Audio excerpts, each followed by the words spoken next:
Assalamualaikum warahmatullahi wabarakatuh. Saya Mutia Putih Andini. Perkenalkan, saya Davikia NIM 231053322. Di sini kami akan mempresentasikan tentang teori biaya produksi dan pasar persaingan sempurna. Saya Mutia Putih Andini. Kali ini saya akan mempresentasikan tentang pasar persaingan sempurna.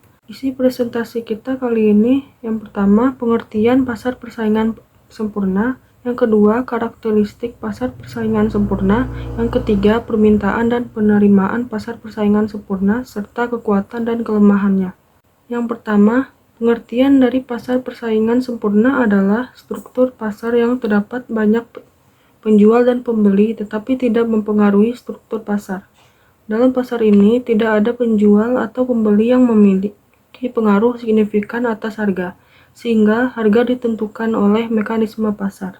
Yang kedua, ada karakteristik pasar persaingan sempurna. Yang pertama, semua perusahaan memproduksi barang homogen atau sejenis. Yang kedua, produsen dan konsumen memiliki pengetahuan atau informasi yang sempurna. Yang ketiga, output sebuah perusahaan relatif kecil dibanding output pasar. Yang keempat, perusahaan menerima harga yang ditentukan pasar. Dan yang terakhir, semua perusahaan bebas masuk dan keluar pasar. Berikut ada permintaan dan penerimaan pasar persaingan sempurna. Yang pertama, ada permintaan. Berikut adalah kurva dari permintaan. Tingkat harga dalam pasar persaingan sempurna ditentukan oleh permintaan dan penawaran. Jumlah output perusahaan relatif sangat kecil dibanding output pasar, maka berapapun yang dijual perusahaan, harga relatif tidak berubah. Ada penerimaan. Berikut adalah kurva penerimaan. Kurva permintaan sama dengan kurva penerimaan rata-rata, dan juga sama dengan kurva penerimaan marginal, dan sama dengan harga. Kurva penerimaan total berbentuk garis lurus dengan sudut kemiringan yang positif bergerak mulai dari titik 0,0. Yang terakhir ada kekuatan dan kelemahan pasar persaingan sempurna.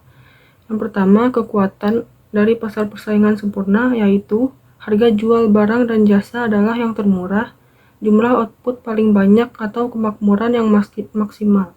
Masyarakat merasa nyaman dalam mengonsumsi karena tidak perlu membuang waktu untuk memilih barang dan jasa dan tidak takut ditipu dalam kualitas maupun harga. Kelemahan dari pasar persaingan sempurna yaitu kelemahan dalam hal asumsi, kelemahan dalam pengembangan teknologi, dan konflik efisiensi keadilan. Teori biaya produksi. Konsep biaya produksi. Biaya produksi adalah semua pengeluaran yang dilakukan oleh perusahaan untuk memperoleh faktor-faktor produksi dan bahan-bahan mentah yang akan digunakan untuk menciptakan barang-barang yang diproduksikan perusahaan tersebut. Untuk menghasilkan barang atau jasa diperlukan faktor-faktor produksi seperti bahan baku, tenaga kerja, modal, dan keahlian pengusaha. Jenis-jenis biaya produksi. Yang pertama ada biaya eksplisit. Biaya eksplisit ialah biaya yang nyata-nyata dikeluarkan dalam memperoleh faktor produksi. Contohnya biaya tenaga kerja dan sewa gedung. Yang kedua, biaya implisit. Biaya implisit ialah taksiran biaya atas faktor produksi yang dimiliki sendiri oleh perusahaan dan ikut digunakan dalam proses produksi yang dimiliki oleh perusahaan. Contohnya penggunaan gedung milik perusahaan sendiri.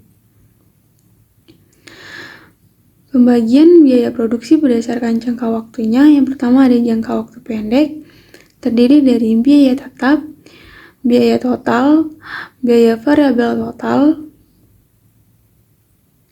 biaya total rata-rata, biaya variabel rata-rata, biaya tetap rata-rata, dan biaya marginal. Yang kedua ada jangka waktu panjang, terdiri dari biaya rata-rata jangka panjang, biaya total jangka panjang, dan biaya marginal jangka panjang. Faktor-faktor biaya produksi terdiri dari sumber daya alam, sumber daya manusia atau tenaga kerja manusia Yang ketiga, sumber daya modal. Yang keempat, sumber daya pengusaha.